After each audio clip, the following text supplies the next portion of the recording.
بسم اللہ الرحمن الرحیم۔ عزیزان من، آج ہم محنت کی برکات کی مشق دیکھتے ہیں۔ سب سے پہلا سوال ہے، انسان کو فضیلت، عزت اور فرمانروائی کب ملتی ہے؟ جب وہ محنت کرتا ہے اس وقت ملتی ہے۔ محنت کے بغیر یہ چیزیں نہیں ملتی۔ اگر مخفی جوہر کی خبر نہ لی تو کیا ہونے کا امکان ہے؟ اس کے تلف اور ضائع ہونے کا امکان ہے۔ اگر دور کا سفر درپیش ہو تو گھڑ سوار پر کیا لازم ہے؟ گھڑ سوار پر لازم ہے کہ وہ گھوڑے کو سر پڑ بگائے۔ بشر کے لیے سب سے بڑا سہارا کس کا ہے؟ بشر کے لیے سب سے بڑا سہارا اللہ تعالیٰ کا ہے۔ ہمت کا حامی کون ہے؟ ہمت کا حامی اللہ تعالیٰ ہے۔ ہمت کا حامی اللہ تعالیٰ ہے۔ اب آگے دیکھتے ہیں ذو معنی الفاظ، جس کے دو معنی ہوتے ہیں۔ آب کا معنی پانی بھی ہوتا ہے اور چمک بھی ہوتا ہے۔ اردو زبان کا نام بھی ہے اور اردو کا معنی لشکر گاہ بھی ہوتا ہے۔ اوقات وقت کی جمع بھی ہے اور اس کا معنی حیثیت بھی ہوتا ہے۔ بار بوجھ کو بھی کہتے ہیں اور بار باری کو بھی کہتے ہیں۔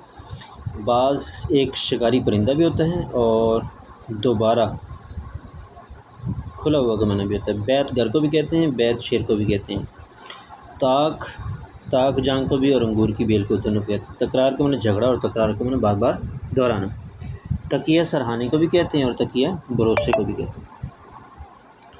طاق محراب کو بھی کہتے ہیں، ہنسا جو دو پر تقسیم نہ ہو سے بھی کہتے ہیں۔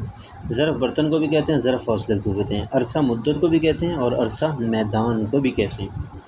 عرض گزارش کو بھی کہتے ہیں اور چڑھائی کو بھی کہتے ہیں۔ فصل فاصلے کو بھی کہتے ہیں اور موسم کو بھی کہتے ہیں۔ قصور کسر کی جمع محلات اور قصور کو معنی غلطی۔ کان معدنیات نکالنے کی جگہ اور جسم کا حصہ بھی ہوتا ہے۔ آگے یہ بھی الفاظ ذو معنی الفاظ ہیں۔ جست چھلانگ کو بھی کہتے ہیں اور جست ایک دانت بھی ہوتی ہے۔ غریب کا معنی اجنبی بھی ہوتا ہے اور غریب کا معنی مفلس بھی۔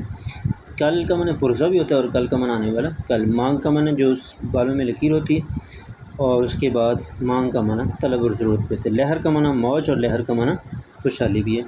سنگ کا معنی ساتھ اور سنگ کا معنی پتھر بھی ہوتا ہے۔ کف کا معنی ہتھیلی اور کف کا معنی جاگ۔ لگن کا معنی تھال پرات اور لگن کا معنی شوق چاہت۔ مالٹا پھل کا نام ہے اور مالٹا جگہ کا نام بھی ہے۔ محل کا معنی مقام اور محل کا معنی عالیشان گھر بھی ہوتا ہے۔ تو یہ ذو معنی الفاظ جو ہیں یہ آپ نے یاد بھی کرنے اور اس کے ساتھ سوالوں کے جواب بھی آپ نے یاد کرنے۔